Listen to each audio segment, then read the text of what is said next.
Assalamualaikum warahmatullahi wabarakatuh.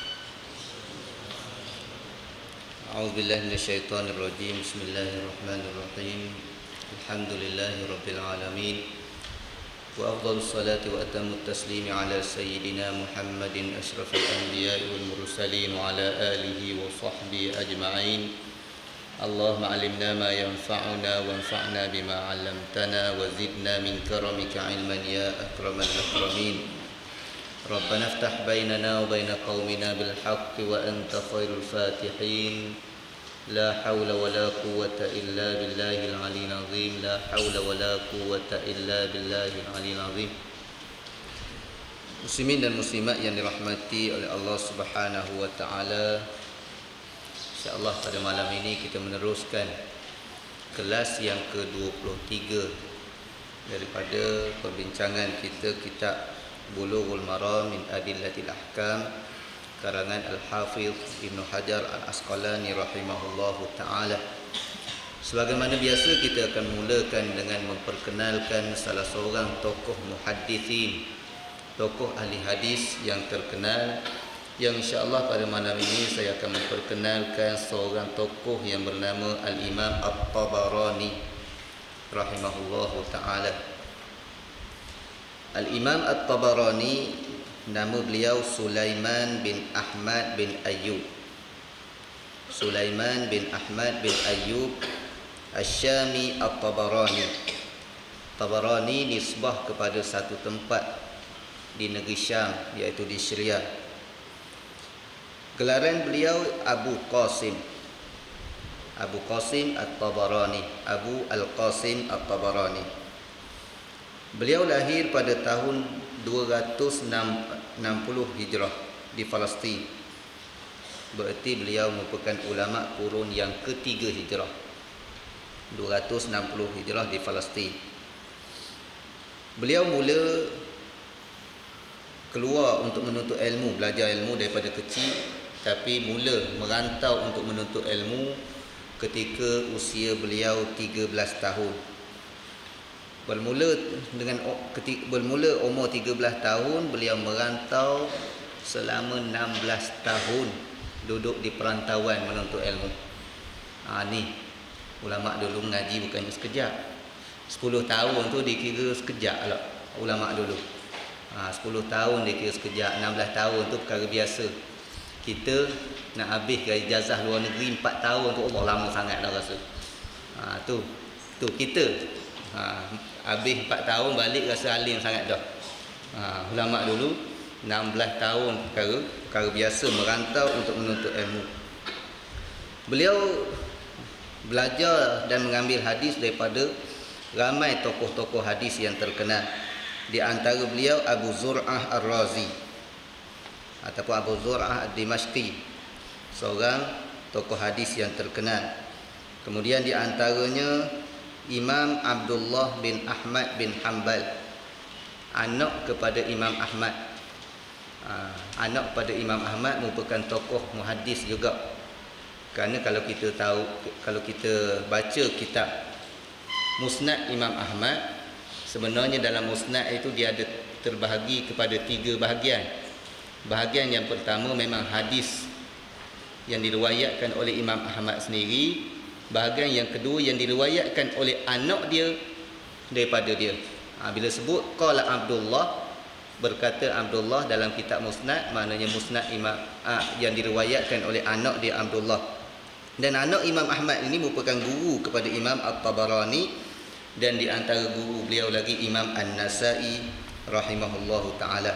Itu 3 tokoh di antara tokoh-tokoh hadis yang terkenal yang menjadi guru kepada Imam At-Tabarani.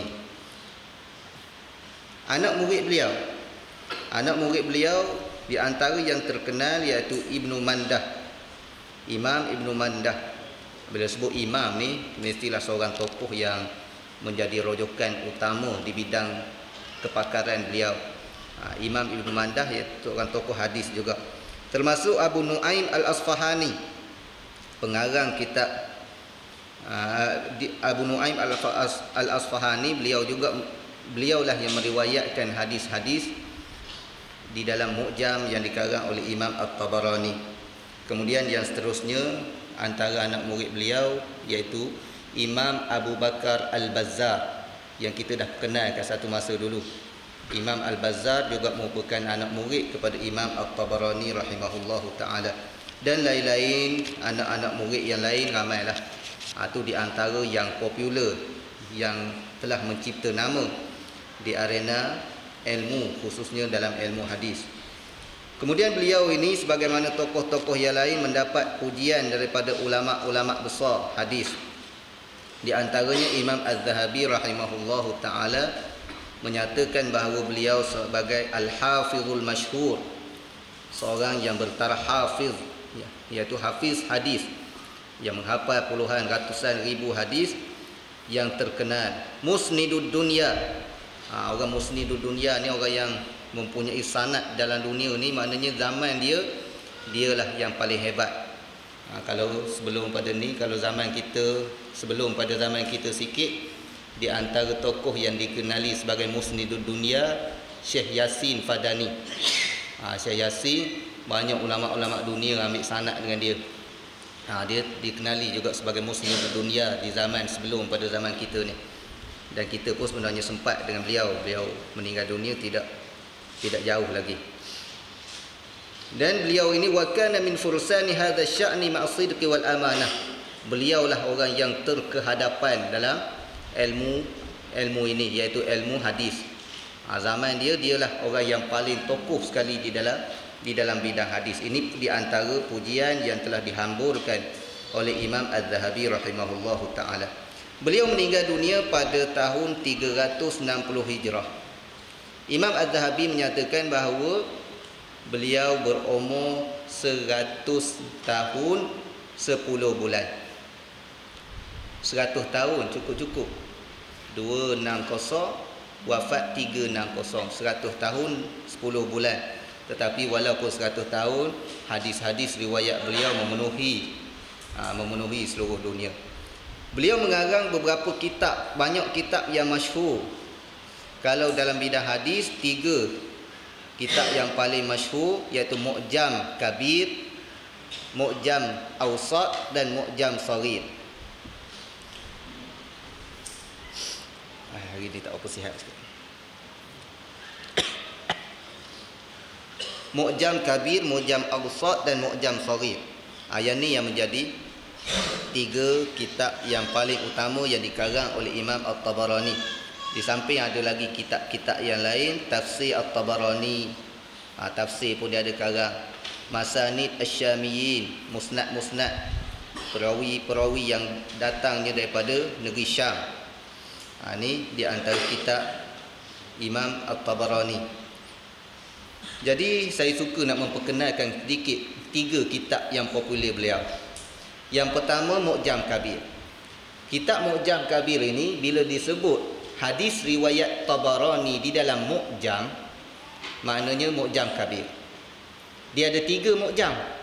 Mu'jam Kabir, Mu'jam yang besar, Mu'jam Awsat pertengahan, Mu'jam Saghir, Mu'jam kecil. Bila disebut hadis yang diriwayatkan oleh Imam Tabarani di dalam Mu'jam, mana Mu'jam Kabir. Ataupun kadang-kadang hadis yang diriwayatkan oleh Tabarani di dalam Al-Kabir. Kadang-kadang disebut rawahu Tabarani fil Kabir, diriwayatkan oleh At-Tabarani dalam Al-Kabir. Kalau kita tak tahu, kita kata ada kitab dia nama Al-Kabir. Bukan kitab dia nama Kabir, kitab dia nama Mu'jam Al-Kabir.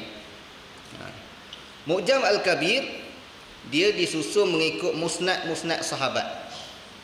Musnad sahabat iaitu hadis yang diriwayatkan oleh Abu Bakar, hadis yang diriwayatkan oleh Umar dan seterusnya, sahabat-sahabat yang lain. Ini susunan yang dilakukan oleh Imam At-Tabarani dalam Mu'jam Al-Kabir. Mu'jam Al-Kabir ini bilangan hadis dia, ulama tak berapa pasti berapa bilangan sebenar hadis dia. Ada setengah ulama kata sampai mencecah 60,000 hadis dalam kitab Mu'jam Al-Kabir. Tetapi sebahagian ulama yang lain menyatakan dia yang lebih tepatnya lebih kurang 25,000 lebih hadis. 25,000 lebih hadis dalam kitab Mu'jam Al-Kabir. Dan kitab ini dicetak sekarang ni. dicetak tak besar, 20 jilid je. 20 jilid je hadis tanpa syarah. Sahih Bukhari kalau dicetak hadis saja tanpa syarah baru berapa? Baru 5 jilid, 6 jilid Sahih Bukhari kalau dicetak tanpa ada syarah. Syarah Fathul Bari tu syarah bukan matan saja. Syarah Fathul Bari baru 12 jilid, ada setengah cetakan 15 jilid. Dia hadis saja 20 jilid. Ni besar kitab Mu'jam Kabir Imam At-Tabarani. Kemudian yang kedua Mu'jam Awsat, Mu'jam pertengahan. Dan yang ketiga Mu'jam Shaghir. Okey, Mu'jam pertengahan ni susunan dia agak pelik sikit berbanding kitab-kitab hadis yang lain dan memang agak susah untuk kita nak cari masalah dalam kitab tersebut. Kerana apa? Kerana dia susun mengikut nama tok guru dia. Kalau yang Mu'jam Kabir tadi disusun mengikut nama sahabat yang meriwayatkan hadis. Hadis Abu Hurairah, hadis Abu Bakar, hadis Sayyidina Umar. Tetapi dalam Mu'jam Awsat dia susun hadis mengikut guru dia. Hadis yang aku ambil daripada guru aku si Fulan bin si Fulan.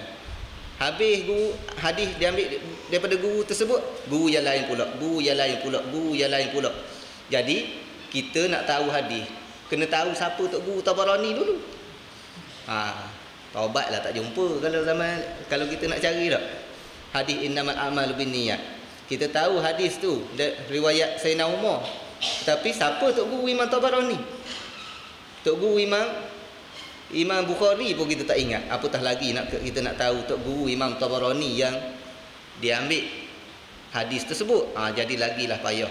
Tapi zaman sekarang ni mudah tuan-tuan nak cari hadis. Adanya Maktabah Syamilah dan seumpamanya. Zaman sekarang ni ada satu laman web pula. Lagi mudah, lebih mudah pada Maktabah Syamilah lagi. Laman web kalau sahabat-sahabat nak rujuk hdith.com.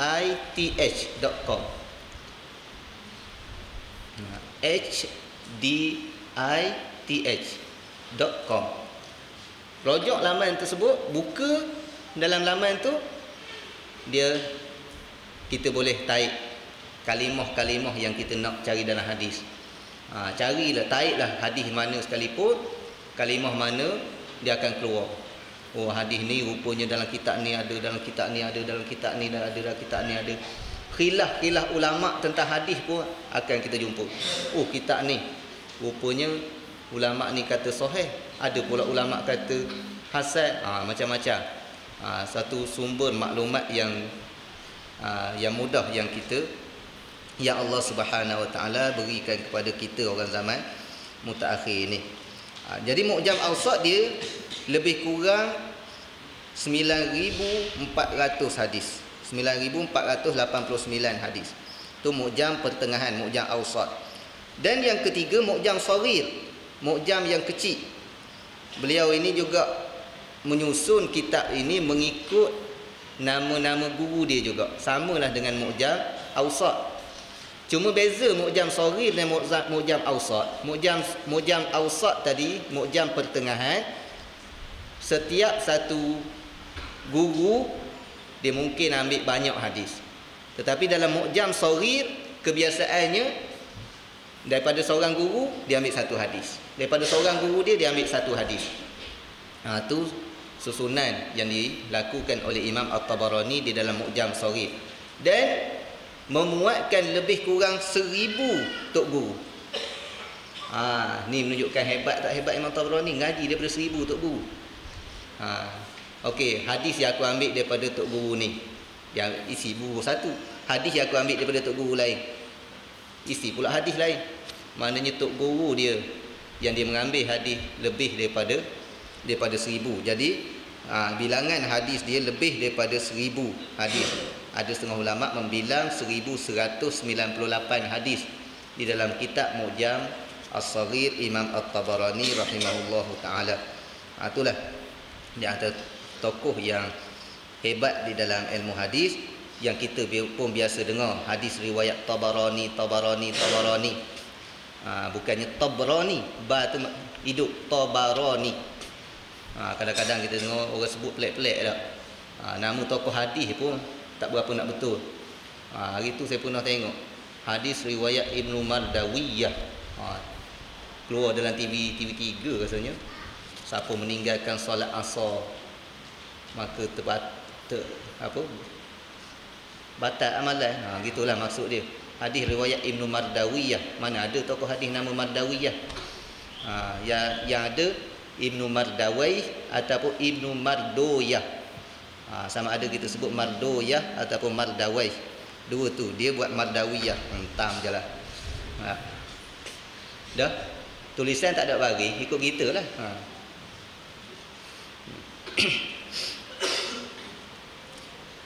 Ada zaman saya belajar dulu, kalau tak ada baris, ada seorang ustaz tu tanya apa ni baris ni, mau baca gini baris macam ni i'rab apa dia dari segi nahwu dia, jadi mubtada ke jadi apa ke mabni? Dia kata jawapan paling mudah mabni dia. Mabni apa? Mabni ala rambang. Ubuh dia bagi atas bagi bawah ke depan, mabni ala rambang. Bukan mabni ala dhammi, mabni ala sukun, tak mabni ala rambang. Okey. Kemudian kita berpindah kepada kitab Bulughul Maram. Kita masuk kepada babu as-salah, sifatis salah. Babu sifatis salah. Sama ada babu sifatis salah ataupun babun sifatus salah. Boleh dua wajah. وبالسند المتصل إلى الإمام ابن حجر رحمه الله تعالى وبه قال عن أبي هريرة رضي الله عنه أن النبي صلى الله عليه وسلم قال إذا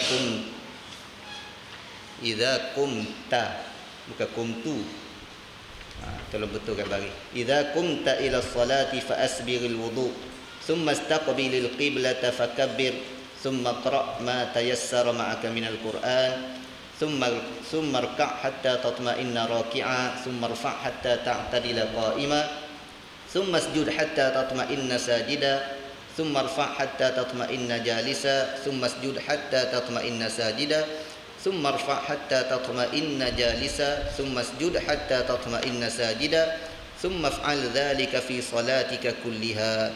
أخرجه السبعة واللفظ للبخاري ولابن ماجه بإسناد مسلم حتى تطمئن قائما. Dari Abu Hurairah radhiyallahu anhu, beliau menceritakan bahawa Nabi sallallahu alaihi wasallam pernah bersabda, apabila kamu bangun hendak mengerjakan solat. Ni kita kena ingat kalau kaedah nahwu, qama yaqumu, kumta kumtu tu fi'il madhi. Tapi fi'il madhi, makna fi'il madhi fi'il yang menunjukkan telah lepas. Tetapi fi'il madhi boleh bertukar makna dia menjadi istiqbal, menjadi akan datang. Bila didahului oleh mana-mana fi'il, mana-mana adatus syar'. Mana apabila, bila masuk apabila, kita tak jangan kira fi'il itu madhi ataupun mudhari', maknanya akan datang. Apabila kamu nak bangun mengerjakan solat, sempurnakanlah wudukmu. Lalu menghadapkanlah ke arah kiblat dan bertakbirlah. Kemudian bacalah sebahagian dari Al-Quran yang mudah bagimu. Lalu rokoklah dan tamakninahlah dalam rokokmu. Lalu angkatlah tubuhmu seperti berdiri tegak. Sini dia tak sebut ketika i'tidal, tak sebut tamakninah, tapi tamakninah disebut dalam riwayat lain. Lalu angkatlah tubuhmu sampai berdiri tegak. Sesudah itu sujudlah dan tamakninahlah dalam sujudmu. Kemudian angkatlah tubuhmu dan tamakninahlah kamu dalam keadaan duduk. Sesudah itu sujudlah dan tamakninah di dalam sujudmu. Sesudah itu lakukanlah perkara yang sama di dalam semua salatmu. Hadis diriwayatkan oleh Sab'ah. Sedang teks hadis ini, lafaz hadis ini menurut riwayat Bukhari. Menurut Ibnu Majah dengan sanad Imam Muslim. Apa makna sanad Imam Muslim? Iaitu sanad dia, perawi hadis tersebut adalah perawi Imam Muslim. Disebutkan dan tamakninahlah kamu di dalam keadaan berdiri. Muslimin dan muslimat yang dirahmati oleh Allah Subhanahu wa taala. Dalam hadis ini, sebelum daripada saya nak syarah maksud hadis, Saya nak terang sedikit apakah yang dimaksudkan wali Ibn Majah bi isnadi Muslim. Bagi Ibnu Majah, riwayat Ibnu Majah dengan sanad Imam Muslim. Macam mana pula sanad Imam Muslim sedangkan Ibnu Majah riwayat? Maknanya Ibnu Majah meriwayatkan dengan rijal, dengan perawi-perawi yang taraf perawi tersebut perawi yang digunakan oleh Imam Muslim, diterima pakai oleh Imam Muslim ketika meriwayatkan sahih dia. Okey. Sebab itulah istilah ahli hadis bila sebut hadis ini sahih, rijal dia mengikut syarat Imam Bukhari ataupun rijal dia mengikut syarat Imam Muslim. Maknanya ataupun rijal dia rijal Bukhari. Hadis sahih, rijal dia perawi Bukhari. Maknanya nama periwayat dalam hadis tersebut yang diambil oleh pengarang, sama ada Ibnu Majah ataupun yang lain, tokoh-tokoh yang diguna dalam sahih Bukhari, dalam sahih Muslim. Kalau sebut rijal Bukhari, yang digunakan oleh Bukhari. Kalau sebut rijal Muslim, yang digunakan oleh Muslim. Kalau sebut ala syartihima, mengikut syarat kedua-duanya, maknanya Muslim pun ya, Bukhari pun ya. Tapi tidak riwayat Bukhari, tetapi perawi-perawi tersebut orang yang digunakan, diterima pakai oleh tokoh tersebut. Jadi hadis ini ada sabab wurud dia. Apa makna sabab wurud? Iaitu isu kenapa Nabi mengeluarkan hadis ini. Sebagaimana yang disebut dalam riwayat Bukhari dan Muslim, bahawa seorang lelaki pernah ketika mana Rasulullah SAW berada dalam masjid, dia masuk dalam masjid, dia semayang. Dia semayang, Rasulullah tengok, sudah dia semayang, dia pergi bagi salam, jumpa dengan Nabi. Nabi kata, irji' fasalli fa innaka lam tusalli. Pergi balik, pergi semula, kamu semayang semula.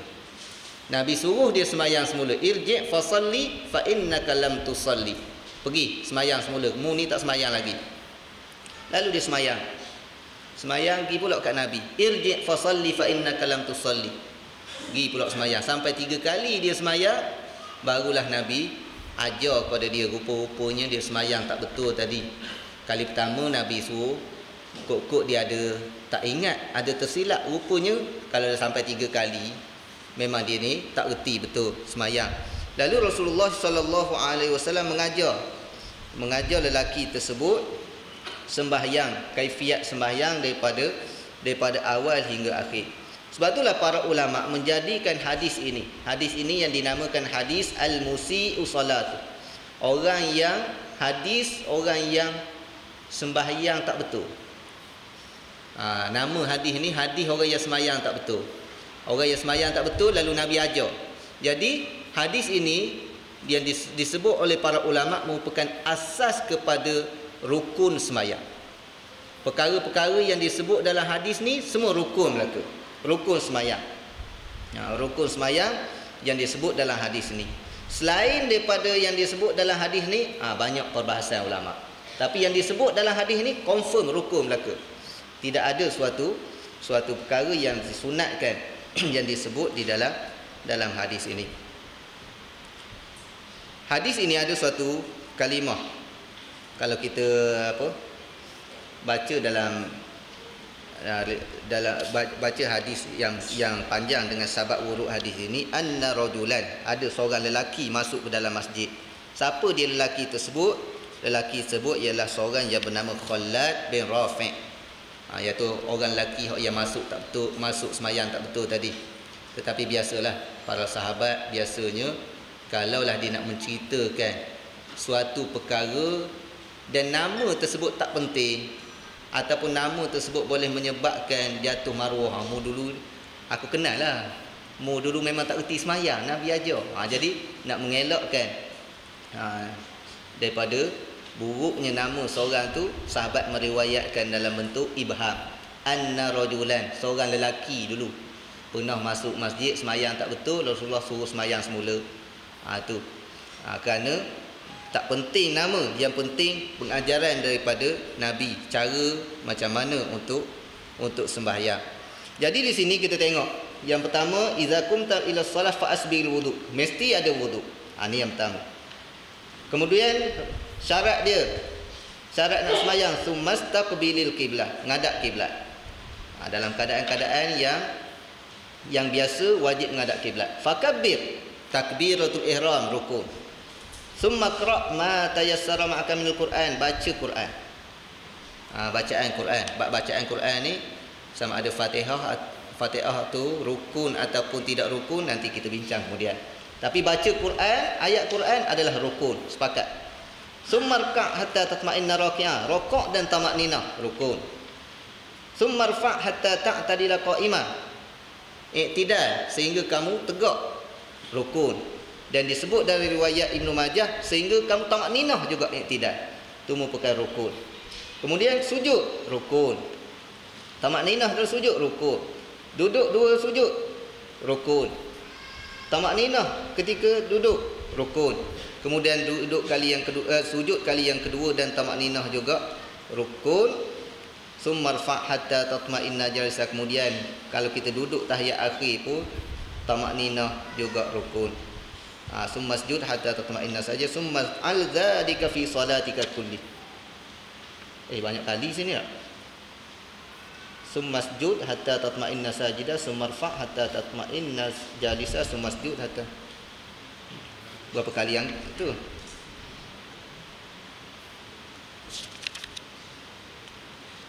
Summa sujud hatta tatma'inna sajida, summa rfa' hatta tastawiya qa'ima, ataupun tatma'inna sajida, summa fa'al zalika. Summa rfa' hatta, dia banyak kali sangat sujud situ. Kita kena cek matan hadis sikit, ada dia berulang banyak kali. Macam ni lah, apa orang baca kuliah lah, tak habis-habis. Wala ana abidum ma abattum wala antum abiduna ma abu wala antum. Ada musim-musim gitu. Jadi sini yang lafaz yang tepatnya summa rfa' hatta ta'tadila qa'imah, summa sujud hatta tatma'inna sajida, summa rfa' hatta tatma'inna jalisa, summa sujud hatta tatma'inna sajida, summa rfa' hatta tastawiya qa'imah, summa sujud tu tak ada dah yang kali ketiga tu. Takkan sampai 3 kali sujud. Jadi lafaz summa sujud hatta tatma'inna sajida tu sahwum mina an-nasikh, maknanya orang yang naik tu tersasul. Tak ada pun yang riwayat kata sampai 3 kali sujud. 2 kali sujud saja. Okey, itu sujud yang kedua. Sujud yang pertama, duduk di antara 2 sujud, semuanya rukun belaka. Itu pengajaran daripada hadis ini.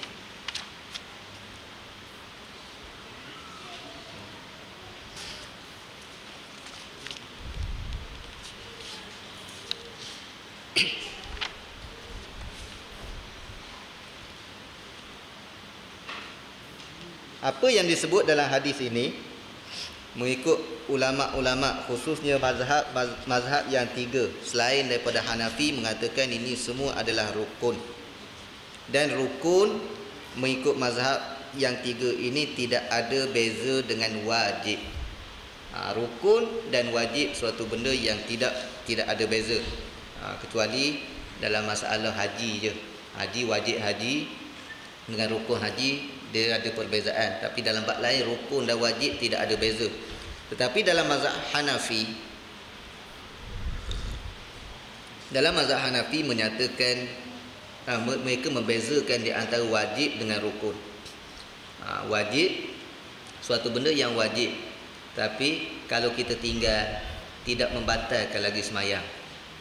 Makna semayang tu masih sah, tapi kena ulang semula juga. Tapi yang rukun, yang tu memang tidak kena buat. Kerana dah ada kaedah usul fiqh bagi mazhab Hanafi, apakah yang dinamakan rukun ataupun fardu, dibezakan di antara fardu dengan wajib.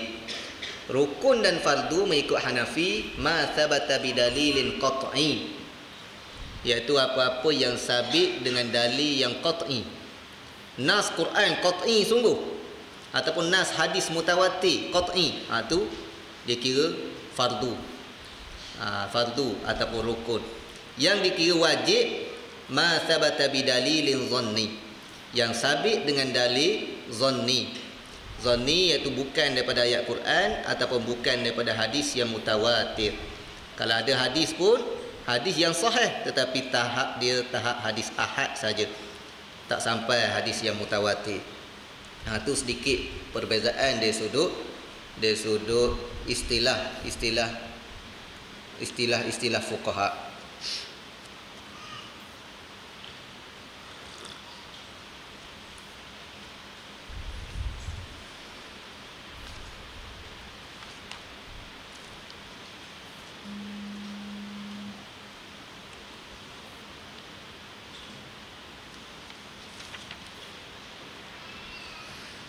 Para ulama memberi satu dhabit, satu panduan lah.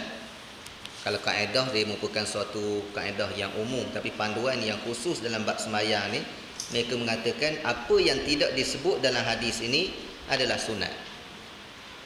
Kenapa? Kerana hadis ini Nabi menerangkan kepada orang yang tak erti. Bila menerangkan kepada orang yang tak erti, mesti perkara yang wajib tu mesti Nabi sebut. Mesti sebut perkara yang wajib. Kerana kaedah usul fiqh menyatakan ta'khirul bayan an waqtil hajah mamnu. Maknanya kita melewatkan keterangan daripada waktu yang diperlukan adalah suatu benda yang dilarang. Ta'khirul bayan an waqtil hajati mamnu. Maknanya tak boleh kita lewatkan.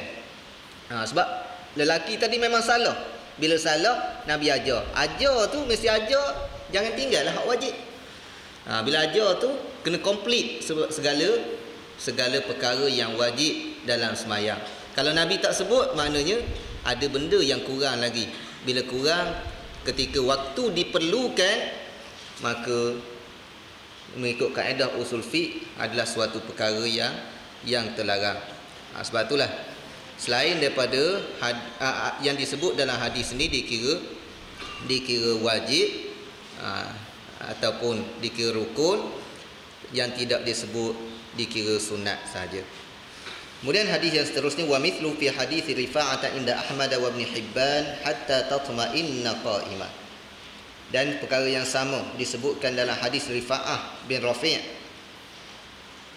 yang riwayatnya ada pada Imam Ahmad dan Ibn Hibban, dan tamakninahlah kamu dalam keadaan berdiri. Maknanya ketika ni mensabitkan juga tamakninah ketika i'tidal.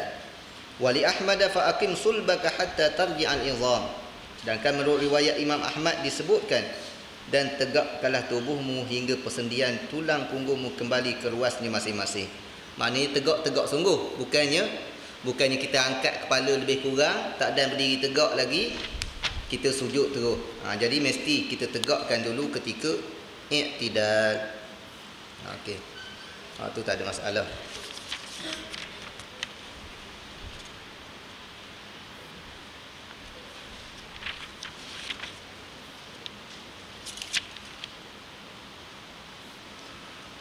Walin Nasa'i wa Abi Dawud min hadits Rifa'ah bin Rafi' innaha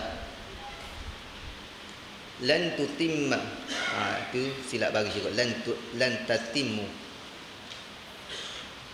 Kalau la tatimu betul. Dia ada, mungkin ada riwayat la tatimu. La ke lan? La. Kalau la tatimu. La tatimu salatu ahadikum hatta yusbighal wudu'a kama amarahu Allah thumma yukabbir wa yahmadu. Thumma yukabbir Allah wa yahmadahu wa yuthniya alayhi. Wa fiha fa in kana ma'aka Qur'anun faqra wa illa fahmadillah wa kabbirhu wa hallilhu.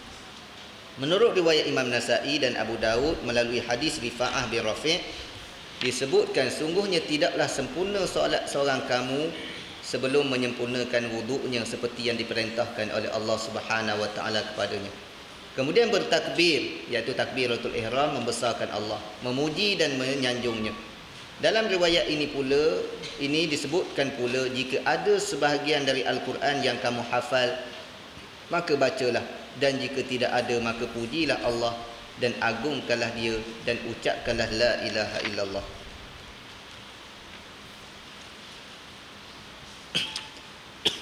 Wa li Abi Dawud thumma qra' bi ummil Quran wa bima Allah.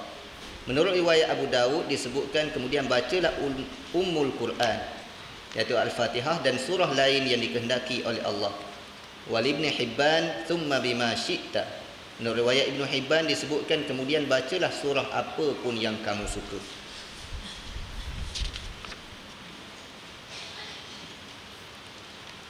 Kita lihat ke hadis Rifa'ah bin Rafi'.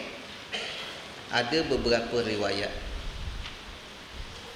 Kita lihat yang jadi perbahasan di sini bab wuduk tidak timbul masalah, bab takbir tidak timbul masalah. Yang timbul masalah berkaitan dengan bacaan Quran. Dalam sembahyang bacaan mana yang wajib? Hadis yang pertama tadi, hadis al-musi solat. Hadis orang yang sembahyang tak betul tadi, dia Nabi sebut apa? Summa qra' ma tayassara ma'aka minal Quran. Bacalah hak mana yang mudah daripada Al-Quran. Tak sebut baca surah Fatihah. Jadi hadis Rifa'ah bin Rafi' ada beberapa riwayat. Riwayat Nasa'i Abu Daud sebut fa in kana ma'aka Qur'anun faqra. Tak sebut juga surah Fatihah. Ada riwayat Abu Daud yang lain sebut secara jelas ummil Quran. Adakah wajib baca Quran ataupun memadai baca mana-mana surah? Itu suatu perbahasan di kalangan ulama.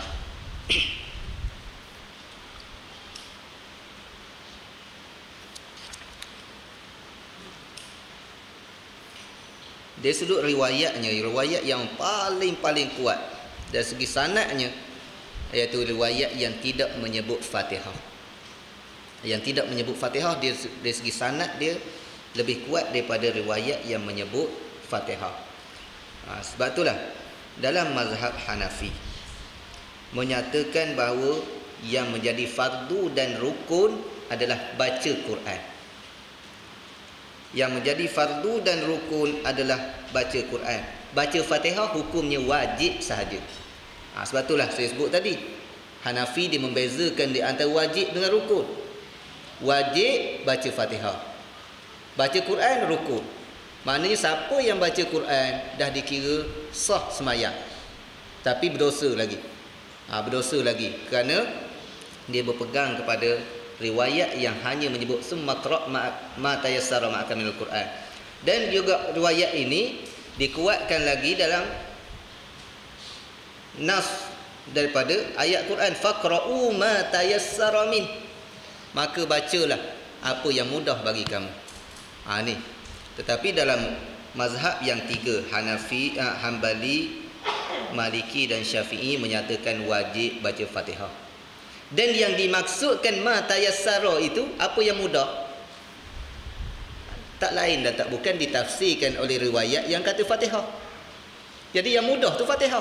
Tanyalah daripada dulu sehingga kini, Quran ni hak mana hak paling mudah? Fatihah lah. Paling mudah, bukan paling mudah dari segi sebutan, paling mudah orang ingat. Mudah sekali.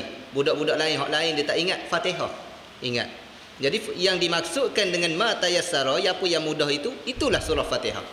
Yang ditafsirkan di dalam hadis yang lain. Di antara yang menguatkan lagi pandangan ini, hadis yang menyatakan la salata liman lam yaqra' bi Fatihatil Kitab.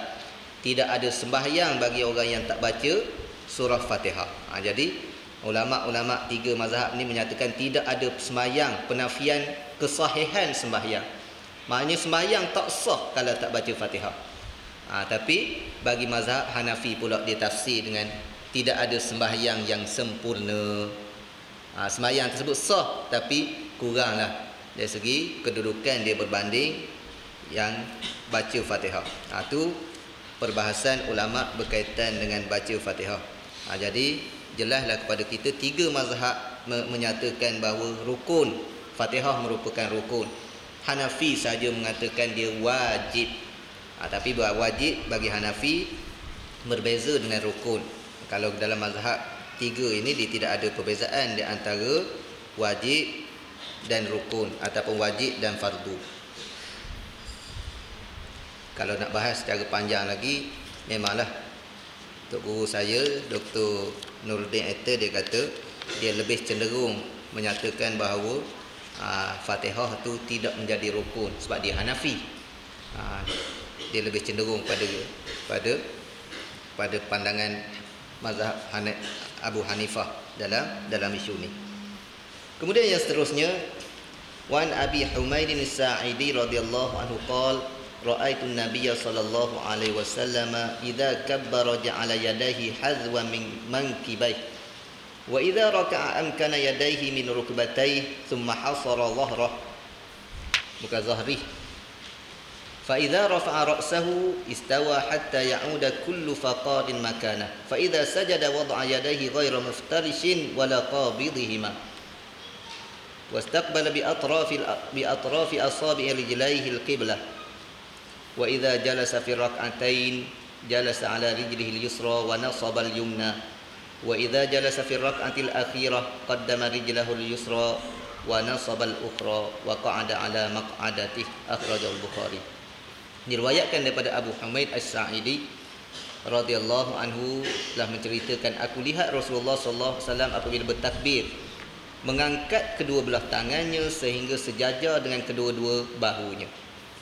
Apabila rokok, memantapkan kedua belah telapak tangan pada kedua lututnya, iaitu tangan dia letak kat lutut rokok. Kemudian membongkokkan punggungnya dengan lurus. Apabila bangun dari rokok, baginda berdiri tegak sehingga setiap tulang punggungnya kembali ke ruasnya masing-masing. Apabila sujud, baginda letakkan kedua tangannya tanpa merenggangkan kedua sikunya ataupun menghimpitkannya, seraya menghadapkan jari jemari kedua belah kakinya ke arah kiblat. Apabila duduk dalam rakaat yang kedua, baginda duduk di atas telapak kaki kirinya dan menegakkan telapak kaki kanannya. Dan apabila duduk dalam rakaat yang terakhir, baginda majukan telapak kaki kirinya seraya menegakkan telapak kaki yang lain dan duduk di atas punggungnya. Hadis riwayat Imam Bukhari.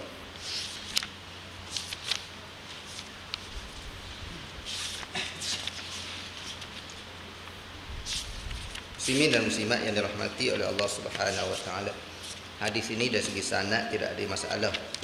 Kerana diriwayat Imam Bukhari, memang merupakan hadis yang sahih. Ada beberapa pengajaran daripada hadis ni. Berkaitan yang pertama, mengangkat tangan. Mengangkat idza kabbara ja'ala yadayhi hadwa min mankibai. Angkat tangan ketika takbiratul ihram. Bila Nabi mengangkat tangan, apakah hukum mengangkat tangan ketika takbir? 4 mazhab mengatakan sunat. Apa hujah dia? Kerana dalam hadis yang orang salaf semayang tadi, yang tak betul semayang tadi, Nabi tak sebut kena angkat tangan. Nabi suruh takbir saja. Jadi bila tidak disebut dalam hadis tersebut, maka dia dikira sunat. Angkat tangan ketika takbir sunat. Tetapi ada juga pandangan ulama, di antaranya Imam Auza'i dan Daud Zahiri menyatakan wajib juga angkat tangan. Allahu Akbar, angkat tangan itu wajib juga. Kemudian yang kedua, idza kabbara ja'ala yadai. Bila Nabi takbir, Nabi meletakkan tangan. Takbir dulu ke angkat tangan dulu? Ataupun serentak? Ataupun angkat tangan dulu? Allahu Akbar, angkat tangan dulu. Serentak Allah, serentak Allahu Akbar. Hak mana dulu? Para ulama tidak ada yang mengatakan takbir dulu baru angkat tangan. Ni Allahu Akbar dah selesai dah tu baru angkat tangan. Tak ada. Tapi ada ulama menyatakan bahawa serentak. Siapa yang mengatakan serentak? Imam Syafi'i, mazhab Syafi'i menyatakan muqaranah, serentak. Waktu kita angkat tangan itulah kita takbir Allahu Akbar. Tu serentak. Tetapi ada mazhab yang lain, di antaranya pandangan Imam Al-Marghinani dalam kitab Al-Hidayah dalam mazhab Hanafi menyatakan bahawa disunatkan kita angkat tangan dulu. baru kita takbir, angkat tangan, Allahu Akbar. Mana angkat dulu, bila selesai angkat barulah kita itu. Hujah dia apa? Kita nafi dulu. Macam la ilaha illallah, tiada Tuhan melainkan Allah. Mana kita selendar dulu depan Allah Taala, barulah kita mensabitkan keagungan Allah Subhanahu Wa Taala. Itu hujah-hujah mereka. Maknanya sama ada kita serentak ataupun kita dahulukan angkat tangan. Ada dua pandangan ulama. Kemudian yang seterusnya hazwa mankibai. Angkat tu arah mana? Sampai tahap mana? Sampai ke mankib. Apa mankib ni? Bahu. Ada orang faham bahu ni sama kena gini. Selari gini, selari dengan bahu. Sebab tu Allah. Ni salah faham tak ada hadis. Dia kata Nabi suruh angkat tangan sampai bahu. Allah. Jangan lebih bahu. Kalau angkat gini lebih bahu, dia kata. Dia ukur gini. Dia ukur ketinggian tangan tu. Ketinggian tangan tu parah bahu. Tu salah. Salah. Ukur ketinggian tangan parah bahu. Dia ukur begitu. Tapi ukuran yang sebenarnya ni hazwa mankib. Ukuran dia sama ni. Selari dengan ni. Bukannya ukuran sama tinggi. Ukuran dia sama ni. Orang panggil apa? Selari begini. Hazwa mankibai. Dan inilah suatu benda yang mudah. Kita angkat je, biasanya tangan kita segitu dah. Nak lebih lagi, melampau dah. Nak lebih lagi melampau. Kalau tu komen sangat Allah. Sikit sangat Allah. Tapi ni sudah molek. Kita pun tak payah beria sangat. Tak payah kita nak nampak malas sangat Allah. Tu malas sangat. Kalau tu pelajak sangat. Macam-macam takbir ni tuan-tuan. Saya masa budak-budak dulu rajin juga tengok orang tua-tua tengok pelik-pelik itu. Tengok orang ni gini. Rupanya bila jadi ustaz ni boleh buat jadi modal. Tengok orang tua-tua angkat takbir macam-macam. Yang Ustaz Azhar kata takbir Superman tu memang saya pernah tengok. Tapi takbir atrami. Tapi tidaklah atrami sangat, tapi hak yang pelik-pelik takbir angkat tangan tu kita akan tengok. Maknanya hazwa mankibai, kita angkat selari dengan mangkib ataupun bahu kita.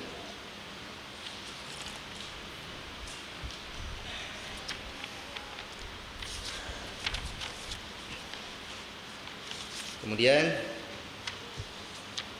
apa lagi? Kemudian ketika rokok. Ni rokok yang paling sempurna, summa hasara dhahrah. Maknanya kita selari. Maknanya orang berapa darjah? 90 darjah. Bukan tidaklah. Walam yusawwibhu walam yunakkishu. Disebut dalam riwayat yang lain, Nabi sebut walam yusawwibhu walam yunakkishu. Dia tidaklah tegak sangat, ala ketegak, dan tidaklah nunduk sangat. Kadang-kadang orang tu nunduk sangat. Kadang-kadang orang tu tegak. Ada juga kepala congok ke atas. Badan molek dah, kepala congok ke atas. Tu macam-macam ada. Tapi yang moleknya 90 darjah.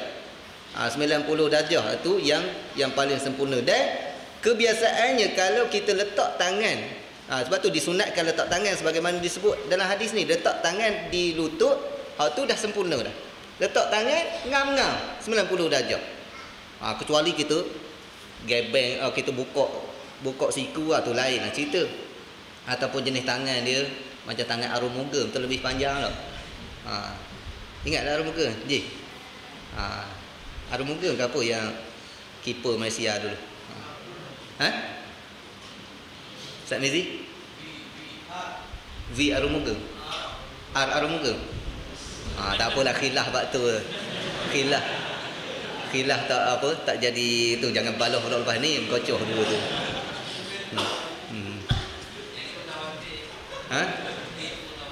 Mutawatir. Tak apalah. Okey. Maknanya dia kena 90 darjah tu yang sempurna. Sekurang-kurang para ulama menyatakan sekurang-kurangnya tangan kita sampai ke ke lutut. Sampai ke lutut tu walaupun tidak 90 darjah dah dikira rokok dah. Tetapi yang sempurna sebagaimana yang disebut oleh Nabi hasara zahrah. Okey, kemudian ketika sujud wada'a yadayhi ghairu muftarishin wala qabidihima. Ketika sujud pula, cara macam mana ketika sujud? Nabi meletakkan tangan dia. Wada'a yadayhi ghairu muftarishin. Ni kita akan bincang dalam bab sujud. Di situ kita akan bincang panjang dalam bab sujud ni. Kemudian dalam bab duduk di antara dan bab sujud juga wastaqbala bi atrafi asabi'i rijlaihi al-qiblah. Yang ni bab kedudukan tangan tadi, wajib tak wajib kita akan bincang dalam bab hukum sujud. Tapi bab ketika sujud kita ujung jari kita menghadap ke kiblat, ujung jari kaki kita ujung jari kaki menghadap ke kiblat. Tu adalah yang sempurna. Mana kita tekan sikit jari kita, bukan letak lebih kurang gitu. Kalau letak lebih kurang gitu dah kira sah dah. Tapi moleknya ujung jari itu kita lengkungkan sedikit menghadap ke kiblat. Itulah yang sempurna. Wastaqbala bi atrafi asabi rijlaihi qiblah wa idza jalasa fi rak'atain jalasa ala rijlihi yusra wa nasaba al-yumna. Duduk antara dua sujud, duduk iftirash. Iftirash macam mana? Duduk di atas kaki kiri, kaki kanan kita angkat. Tu yang paling afdal. Duduk yang lain boleh, ada duduk yang dilarang. Ni kita akan bincang dalam bab duduk secara khusus. Ni secara sepintas lalu. Mana duduk kaki kanan kita angkat, kaki kiri kita punggung kita duduk di atas kaki kiri. Faham Haji? Haji? Duduk kan Haji? Boleh? Kau tak faham duduk macam mana? Duduk di atas kaki kiri, kaki kanan melipat, angkat ke kiblat. Faham? Demo sekali. Faham kan? Tengok balik buat lain. Kata Ustaz Khairul kabur gini. Seorang. Bu. Tunjuk duduk sekali. Mari sini. Tak apalah kamu ni. Jadi contoh. Masuk TV je. Tapi lepas nak masuk TV, masuk CD dulu lah. Beli CD dulu masuk TV. Bu kena beli abang ni. Duduk mana? Angkat tak kaki kiri? Kaki kanan? Angkat kaki kanan. Cuma kaki tang sikit tau. Okey, tak apalah.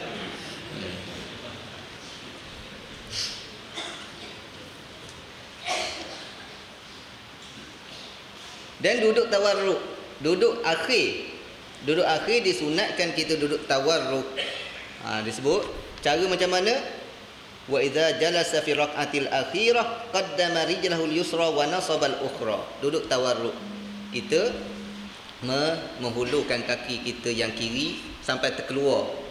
Kaki kanan kita tu sekali lagi Bu. Duduk tahiyat akhir yang biasa kita duduk tu lah. Faham lah ke dah tu, tak payahlah. Sekali tu pun boleh dah nak beli CD pun.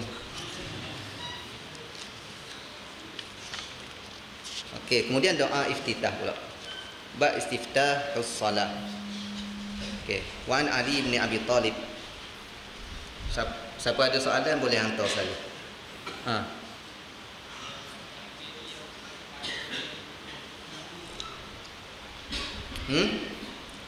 Tangan kena pegang telinga. Bak tangan pegang telinga tu tidak ada nas kata kena cuit telinga. Ada setengah orang tu kata mesti pegang telinga, tetapi ada juga riwayat mengatakan bahawa dia selari dengan telinga. Bila kita angkat sini selari dengan bahu, memang dah selari dengan telinga lah. Bukannya atas gini. Dia selari dengan telinga. Memang gitu. Tapi tidak semestinya ada setengah orang mesti cuit telinga. Allah, mesti juga. Kalau tak cuit tu tak sah ke? Ada. Tapi maknanya dia selari dengan telinga. Ada riwayat yang menyebut selari dengan telinga. Tu tidak jadi masalah. Cuma tak wajib menyentuh telinga. Ba doa iftitah wa an Ali bin Abi Talib radhiyallahu anhu an Rasulillah sallallahu alaihi wasallam qala annahu. Sini saya ulang sekali lagi. Bila hadis-hadis yang seumpama ni yang tidak menyebut qala, kita kena tambah qala. Qala annahu kana idza qama ila shalah qala wajjahtu wajhiya lilladzi fatara as-samawati ila qawlihi minal muslimin. Allahumma antal maliku la ilaha illa anta rabbi wa ana abduk ila akhirih. Rawahu Muslim wa fi riwayatin lah inna dhalika fi salatil lail. Dari Ali bin Abi Talib radhiyallahu anhu telah menceritakan bahawa Rasulullah sallallahu alaihi wasallam apabila Rasulullah telah berdiri dalam solatnya, beliau mengucap wajjahtu wajhiya lillazi fataras samawati wal ard sehingga sampai ayat wa ana minal muslimin, iaitu wajjahtu wajhiya lillazi fataras samawati wal ard hanifan musliman wa ma ana minal musliman wa ma ana minal musyrikin inna salati wa nusuki wa mahyaya wa mamati lillahi rabbil alamin la syarika lahu bidzalika umirtu ana minal muslimin. Okey. Ditambah lagi Allahumma antal maliku la ilaha illa anta rabbi wa ana abduk. Hingga akhir apa dia? Hingga akhir dia. Zalamtu nafsi wa i'taraftu bi dhanbi faghfir li dhunubi jami'a innahu la yaghfiru dhunuba illa anta wahdini li ahsanil akhlaqi la yahdi li ahsaniha illa anta wasrif anni sayyi'aha la yasrifu anni sayyi'aha illa ant labbaika wa sa'daik wal khairu kulluhu fi yadaik wasyarru laysa ilaik ana bika wa ilaik tabarakta wa ta'alaik astaghfiruka wa atubu ilaik. Panjang doa kita yang Nabi sebut dalam riwayat ini. Maksud dia, ku hadapkan wajahku pada Tuhan yang telah menciptakan langit dan bumi. Ya Allah, engkaulah Raja yang sesungguhnya tiada Tuhan selain engkau, engkaulah adalah Rabbku dan aku adalah hamba-Mu, hingga akhir hadis. Riwayat Muslim, dan dalam riwayat yang lain lagi disebutkan bahawa perkara itu dilakukan oleh baginda sallallahu alaihi wasallam dalam solat malam harinya. Hadis ini menceritakan sebahagian lafaz doa iftitah. Doa iftitah yang diriwayatkan daripada Nabi bermacam-macam. Yang kita amalkan tu dua riwayat. Kita biasa Allahu Akbar kabira. Yang tu riwayat Ibnu Hibban. Riwayat Ibnu Hibban ada menyebut Allahu Akbar kabira walhamdulillahi katsira wa subhanallahi bukratan wa asila. Itu riwayat Ibn Hibban.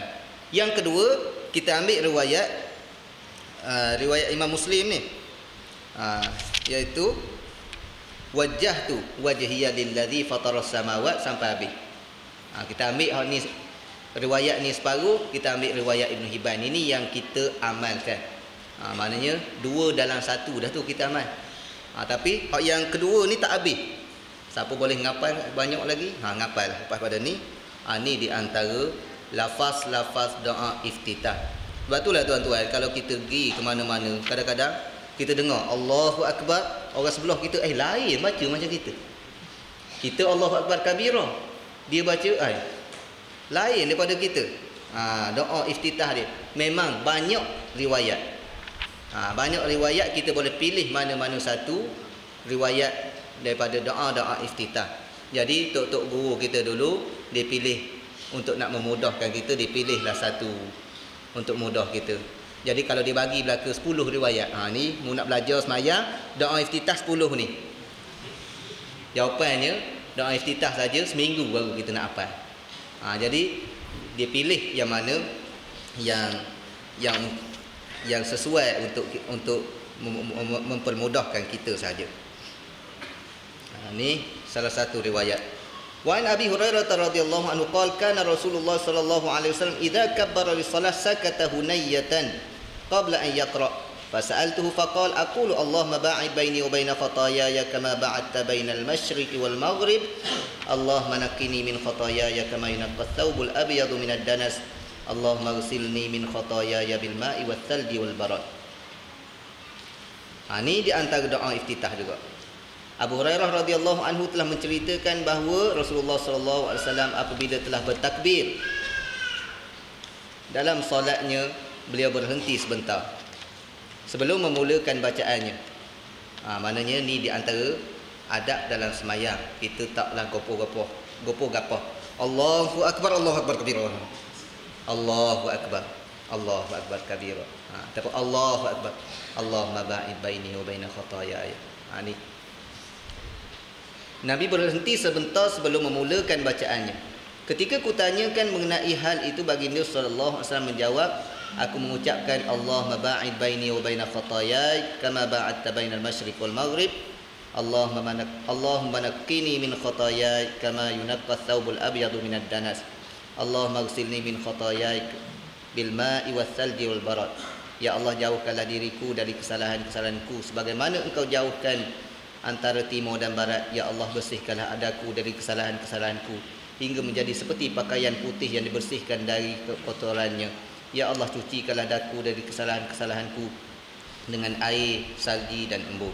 Ini antara doa iftitah, Allahumma ba'id baini wa baina khataaya hingga akhir. Sebab itulah ni tuan-tuan, kadang-kadang kita biasa dengar juga orang-orang baca yang bukan Melayu lah, di negeri-negeri Arab, di Mekah tu, duduk sebelah kita, Allahumma ba'id baini wa baina khataaya. Memang riwayat ada. Boleh kita nak amalkan yang ni, boleh kita nak amalkan yang mana satu selagi ada riwayat yang sahih. Seterusnya, wa an Umar radhiyallahu anhu annahu kana yaqul subhanakallahumma wa bihamdika atabaraka ismuka wa ta'ala jadduka wa la ilaha ghairuk. Bukan wa la ilahu, wa la ilaha, baris tu. Rawahu Muslim bi sanadin munqati' wa Daraqutni mausulan wa huwa mawquf. Disebutkan melalui Sayyidina Umar radhiyallahu anhu bahawa dalam solatnya dia mengucapkan subhanakallahumma wa bihamdika wa ta'ala wa tabaraka ismuka wa ta'ala jadduka wa la ilaha ghairuk. Maha suci Engkau ya Allah, dan dengan memuji kepadamu, maha suci namamu dan maha tinggi keagunganmu, dan tiada Tuhan selain Engkau. Hadis riwayat Muslim dengan sanad yang munqati', sedangkan Daraqutni meriwayatkannya secara mausul dan juga secara mauquf. Secara mausul, wa Daraqutni mausulan wa huwa mauquf. Daraqutni meriwayatnya secara mausul, iaitu tidak terputus sanad, dan juga secara mauquf, iaitu hadis mauquf yang sanad dia tidak terputus. Wa nahwuhu an Abi Sa'id marfu'an indal khamsah. Pada yang sama diriwayatkan oleh khamsah secara marfu' melalui Abu Sa'id Al-Khudri. Di antaranya disebutkan bahawa baginda sallallahu alaihi wasallam sesudah takbirnya mengucapkan, wa fihi wa kana yaqul ba'da takbir a'udzu billahi as-sami'il 'alim minasyaitonir rajim min hamzihi wa nafthihi wa nafthihi. Aku berlindung kepada Allah yang maha mendengar lagi maha mengetahui dari syaitan yang terkutuk, iaitu dari gangguan, godaan dan pujuk rayunya. Muslimin dan muslimat yang dirahmati oleh Allah Subhanahu wa taala. Ini di antara banyak doa-doa iftitah. Hadis Sayyidina Umar tadi, hadis ini hadis riwayat Imam Muslim dengan sanad yang terputus. Mana apa? Sanad Imam Muslim berkaitan dengan hadis ni bukannya sanad yang muttasil. Di antara seorang perawi dengan perawi yang lain ada yang terputus hubungan. Maknanya tak sempat jumpa. Tidak sempat jumpa bermakna ada kecacatan dari segi sanad hadis ini. Tetapi oleh kerana dia diriwayatkan oleh Imam Muslim, walaupun ada sedikit kecacatan dari segi sanad, kebiasaannya hadis itu ada jalan-jalan yang lain yang menyebabkan hadis tersebut naik menjadi hadis yang sahih. Dan Imam Ad-Daraqutni meriwayatkan hadis ini dalam bentuk sanad yang bersambung terus. Maknanya sanad dia tidak terputus, tetapi hadis ini hadis mauquf. Apa makna hadis mauquf? Iaitu kenyataan daripada Sayyidina Umar. Bukannya kenyataan daripada Rasulullah. Sayyidina Umar yang berkata subhanakallahumma wa bihamdika.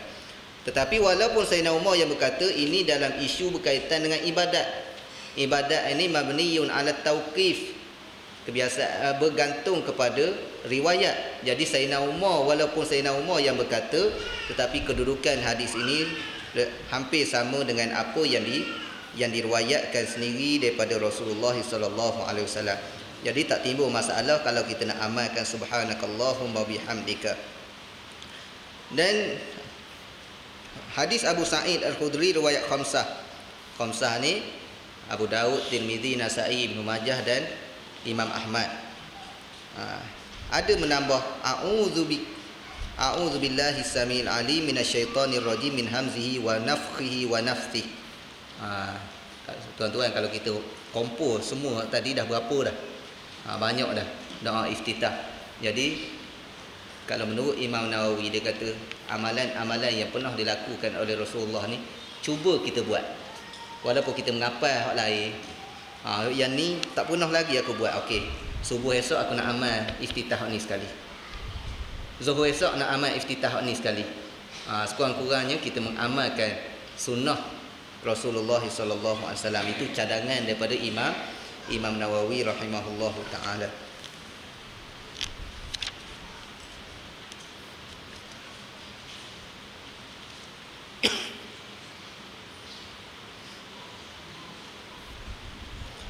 Kemudian hadis yang seterusnya.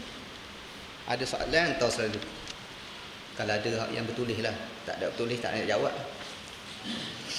Wa an Aisyah radhiyallahu anha qalat kana Rasulullah sallallahu alaihi wasallam yastaftihu as-salata bit takbir wal qira'ata bilhamdulillahi rabbil alamin. Dibaca wal qira'ata bilhamdu. Siapa boleh i'rab sekali? Ngapa lepas haraf ja bagi baca depan? Haji, boleh Haji? Yang tak duduk depan sekali kena hari ni.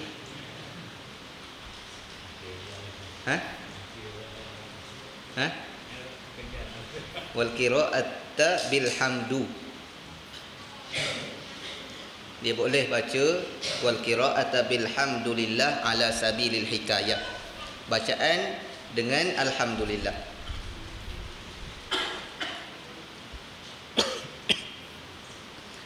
Wa kana idza raka'a lam yushkhis ra'sahu wa lam yusawwibhu lakin baina dhalik. Wa kana idza rafa'a min ar-ruku' lam yasjud hatta yastawiya qa'ima wa idza rafa'a min as-sujud lam yasjud hatta yastawiya jalisa wa kana yaqulu fi kulli rak'atayn at-tahiyyah wa kana yafrishu rijlahu al-yusra wa yansibu al-yumna wa kana yanha an uqbati asy-syaitan wa yanha an yaftarisha ar-rajulu dhira'aihi iftirash as-sab' wa kana yakhtimu as-salata bit-taslim. Maka yukhtamu. Rakhrajahu Muslim wa lahu 'illah.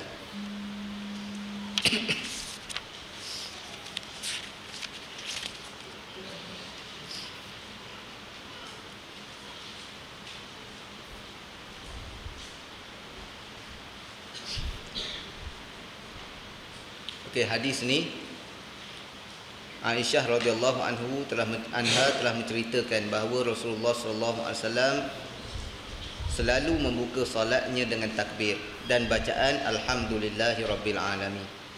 Bila rokok, beliau tidak mengangkat kepalanya dan tidak pula menundukkannya. Maknanya tak angkat sangat dan tak tunduk sangat.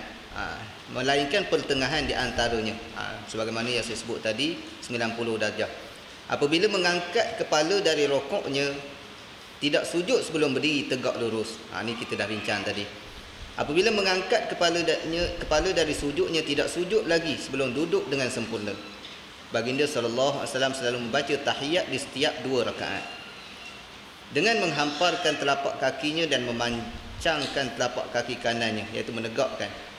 Nabi Muhammad sallallahu alaihi wasallam melarang duduk di atas kedua tumit seperti duduknya syaitan. Dan melarang seorang menghamparkan kedua sikunya seperti haiwan pemangsa menghamparkannya. Dan baginda sallallahu alaihi wasallam selalu menutup solatnya dengan salam. Hadis riwayatkan oleh Muslim, tetapi ada kelemahan. Muslimin dan muslimat yang dirahmati oleh Allah Subhanahu wa taala, hadis ini menceritakan beberapa perkara. Yang pertama sekali, alhamdulillah. Bacaan yang Nabi baca dalam sembahyang selepas pada takbir, baca alhamdulillah. Ini menunjukkan bahawa surah Fatihah menjadi kebiasaan Nabi. Kebiasaan Nabi baca, dan sebagaimana yang kita bincang tadi, ada ulama menyatakan rukun, ada ulama mengatakan wajib. Ketika rokok hukum dia sama. Cuma ada penambahan daripada hadis ini, wa kana yaqulu fi kulli rak'ataini tahiyyah. Setiap 2 rakaat, maknanya mana-mana solat yang lebih daripada 2 rakaat, pada rakaat yang kedua ada tahiyat. Ini penambahan dalam hadis ni yang tidak disebut dalam hadis-hadis yang lain. Lebih pada 2 rakaat, pada rakaat kedua ada tahiyat. Duduk tahiyat sebagaimana duduk di antara 2 sujud tadilah. Dan ada beberapa cara duduk yang dilarang oleh Nabi SAW. Yang pertama, duduk yang dinamakan uqbatis syaitan. Duduk macam mana? Dengan mengangkat 2 kaki. 2 kaki. Kita biasa angkat kaki kanan, kaki kiri, punggung kita duduk atas kaki kiri. Ni angkat 2 kaki. Boleh tunjuk? Tunjuk sekali lagi. Mai. Kalau balik tak faham pula. Tak apa, pahala. Okey. Uqbati syaitan. Belah ni.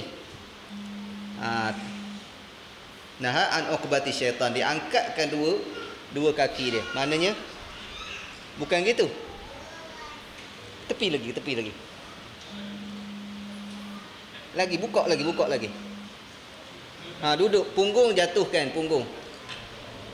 Jatuhkan punggung ke lantai, 2 kaki angkat kiri kanan. 2 kaki angkat kiri kanan, punggung jatuh ke lantai. Tu uqbatis syaitan. Nanti loh. Dan yang kedua, Nabi larang. Ni duduk yang dilarang tapi tidak batal solat. Tidak batal solat. Dan melarang menghampar kedua sikunya seperti haiwan pemangsa, iaitu ketika sujud. Sujud macam keadaan singa. Macam mana singa? Kaki dia gitu kan, tangan dia rapat straight gitu. Sebab itulah kita sunatkan buka. Supaya kita tidak menyerupai binatang ketika kita sujud. Tu antara adab-adab ketika kita solat. Itu adab saja, bukannya jadi wajib. Tapi kalau buat begitu, dia kira kurang beradab dalam semayang. Masih sah lagi. Okey, dah. Kemudian hadis yang seterusnya, wa an ibni Umar radhiyallahu anhu anna Nabiy sallallahu alaihi wasallam kana yarfa'u yadayhi hadwa mankibayhi idza iftataha as-salah wa idza kabbara liruku' wa idza rafa'a ra'sahu min ar-ruku'. Muttafaqun alaih. Daripada Ibnu Umar radhiyallahu anhuma qala. Saya pun tinggal qala. Laju sangat. Sungguhnya Nabi sallallahu alaihi wasallam bertakbir membuka solatnya. Kana yarfa'u yadayhi. Bahawa Nabi sallallahu alaihi wasallam ketika bertakbir membuka solatnya mengangkat kedua belah tangannya sejajar dengan kedua bahunya. Juga saat bertakbir untuk rokoknya. Dan saat mengangkat kepala dari rokoknya. Jadi tadi angkat tangan ketika takbiratul ihram kita dah bagi tahu tadi sunat. Jadi tempat yang lain yang disunatkan angkat tangan, iaitu ketika nak rokok, bangun daripada rokok. Nak rokok, Allah. Bangun daripada rokok, sami Allah liman hamidah. Sunat angkat tangan. Berdasarkan hadis ini. Wa fi hadis Abi Humaid inda Abi Daud yarfa'u yadayhi hatta yuhadhiya biha mankibayhi thumma yukabbir. Di dalam hadis Abu Humaid yang ada dalam riwayat Abu Daud disebutkan bahawa baginda sallallahu alaihi wasallam mengangkat kedua belah tangannya hingga sejajar dengan kedua-dua bahunya seraya mengucapkan takbir. Tu samalah maksud tadi. Wali Muslimin an Malik ibn Huwairits radhiyallahu anhu nahwa hadis Ibn Umar walakin qala hatta yuhadhiya bihima furu'a udhunai. Menurut riwayat Imam Muslim melalui Malik bin Huwairits radhiyallahu anhu disebutkan perkara yang sama dengan hadis Ibn Umar, namun disebutkan sehingga baginda menyejajarkan kedua belah tapak tangan dengan kedua daun telinga, maknanya selari dengan telinga. Sebagaimana yang saya sebut tadi, ada hadis yang kata selari dengan telinga. Jadi kedudukan mengangkat tangan tiga waktu yang disebut, tiga ketika yang disebut sunat di dalam hadis-hadis ini: ketika takbiratul ihram, ketika nak rokok, ketika bangun daripada rokok. Waktu-waktu lain lagi bila?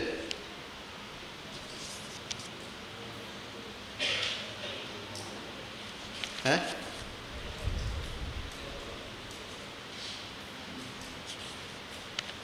Ada lagi yang disunatkan kita angkat tangan? Ha? Bangun daripada tahiyat awal. Itu di antara yang disunatkan kita angkat tangan. Yang tu juga ada nas-nas, ada mana hadis dia?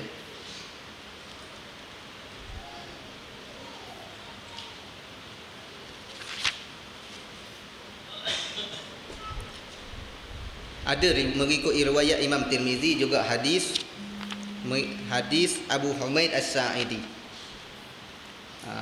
Hadis Abu Humaid As-Sa'idi ada disebut dalam riwayat Imam Tirmizi ketika bangun daripada rakaat kedua. Maknanya disunatkan Allahu Akbar daripada rakaat kedua kita angkat tangan. Pada waktu-waktu yang lain selain daripada tu tidak disunatkan angkat tangan. Sebab itulah kalau angkat tangan tiap-tiap kali bangun, nampak jahil lah tu.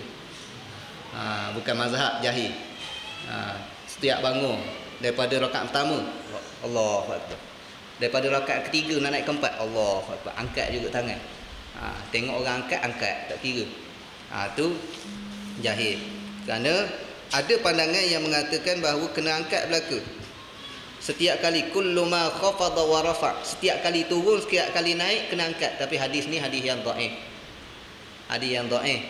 Sebab itulah tuan-tuan, kalau tengok ada juga sebahagian daripada orang dia mengamalkan angkat tangan semua apa? Setiap kali nak turun, setiap kali nak naik.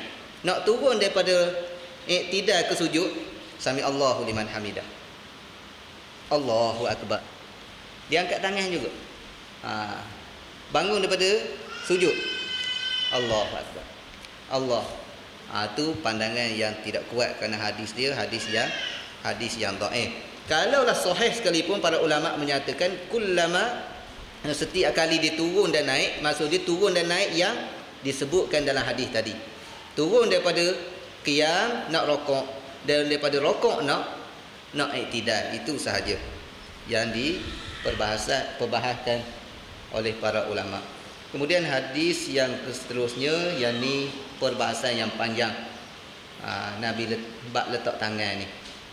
Bab letak tangan ni tuan-tuan, saya tengok perbahasan yang paling panjang dalam kitab Tuhfatul Ahwazi syarah Imam Tirmizi. Itu panjang. Dan kita bahas pada minggu depan insya-Allah. Kok mana letak gini ke? Tak Mizi tak? Jangan. Ustaz Mizi tengok pelik kalau tengok gini, ni sunnah, ni bukan sunnah. Kita tengok hak mana tangan letak sunnah lah. Bawah pusat ke atas pusat ke? Mana kan? Ataupun ngiring lah. Tengok orang Melayu ada mazhab dia ngiring tu. Sampai nak bersilat ke kadang-kadang. Tu kita bincang pada minggu hadapan. Di mana yang sebenarnya, mana yang lebih tepat tempat letak tangan, ataupun boleh belaka ataupun salah belaka macam mana, okey, kita akan bincangkan pada minggu hadapan.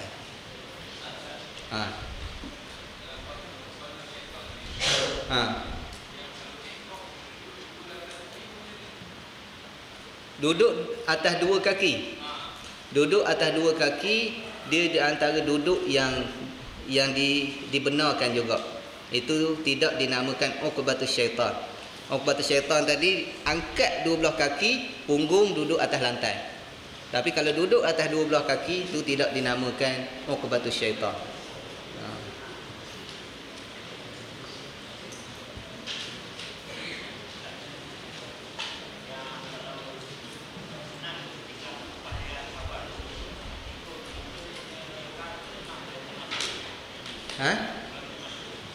Masbuk.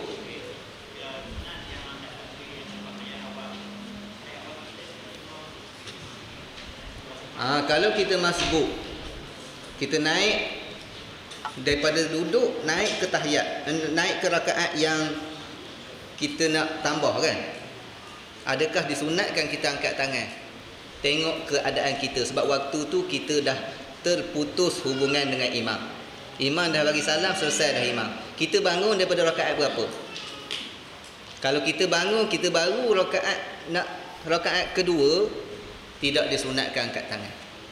Kalau kita bangun, kita rakaat kedua, kebetulan imam duduk tahiyat akhir, kita pun disunatkan angkat tangan. Tu tengok keadaan kita. Keadaan kita berada pada rakaat yang keberapa. Kalau kita sebagai contoh angkat takbir, kita duduk terus tahiyat akhir, kita baru nak naik rakaat yang pertama, tidak disunatkan angkat tangan. Tapi kadang-kadang kita jadi kebiasaan tak? Lepas duduk lama, bangun angkat tangan. Saya pun kadang-kadang sasu juga. Biasa duduk tahiyat awal, bangun angkat tangan. Tiba-tiba kita jadi makmum yang masbuk. Tak teringat kita rakaat keberapa, angkat tangan juga. Tu tersasul. Tapi kalau tengok keadaan, tengok bilangan rakaat kita. Kalau kita rakaat yang kedua nak naik yang ketiga, disunatkan angkat tangan. Yang lain tidak disunatkan angkat tangan. Jadi saya nak bagi jawapan pada satu soalan yang dah lama dah, rasa dah basi dah. Apakah hadis yang ulama khilaf sampai ada 4 pandangan? Ada kata sahih, ada kata hasan, ada kata dhaif, ada kata maudhu'. Iaitu hadis baca ayat kursi selepas pada solat. Hadis baca ayat kursi selepas pada solat, ada ulama kata sahih, ada ulama kata dhaif, ada ulama kata hasan, ada ulama kata maudhu'. Dan banyak lagi. Saya ada 3 hadis yang saya jumpa yang khilaf ulama sampai 4 pandangan ini. Jadi kalau kita tengok dalam wirid-wirid selepas sembahyang tu, orang kata ayat kursi, baca ayat kursi lepas sembahyang, waktu maudhu' tu. Kalau ketika kita pula, ustaz, kenapa baca ayat kursi tu maudhu'? Sahih. Sahih ke maudhu' ke apa tu? Tu maknanya antara hadis yang khilaf ulama dalam menghukumkan sama ada sahih ataupun dhaif. Tetapi pendapat yang terkuat berkaitan dengan hadis baca Quran, baca ayat kursi selepas pada solat bukanlah maudhu'. Tu pendapat yang paling kuat. Yang paling kuat dia tak sampai pada tahap hadis palsu. Dan banyak lagi contoh-contoh yang saya jumpa, 3 dah. Contoh hadis yang khilaf sampai begitu. Dan setiap pandangan tu bukannya seorang ulama, ramai juga ulama yang mengeluarkan pandangan yang bersetuju dengan pandangan ulama-ulama yang menghukum dengan hukum sahih, hukum dhaif, hukum maudhu' dan hukum hasan. Tu antara contoh berlakunya khilaf di kalangan ulama di dalam menentukan darjat hadis. Tapi hak ni tak banyak sebenarnya. Yang khilaf sampai 4 gini tak banyak. Saya pun baru jumpa 3 baru. Mungkin boleh buat buku pun. Jumpa 10, boleh buat buku pula. Hadis yang sahih dan hasan dan dhaif dan maudhu'. Sekaligus pukul rata. Tak jumpa lagi orang buat buku ni. Kalau siapa-siapa tulis, boleh tulis. Buku yang seumpama ini tidak pernah dikarang lagi di dalam dunia. Wallah.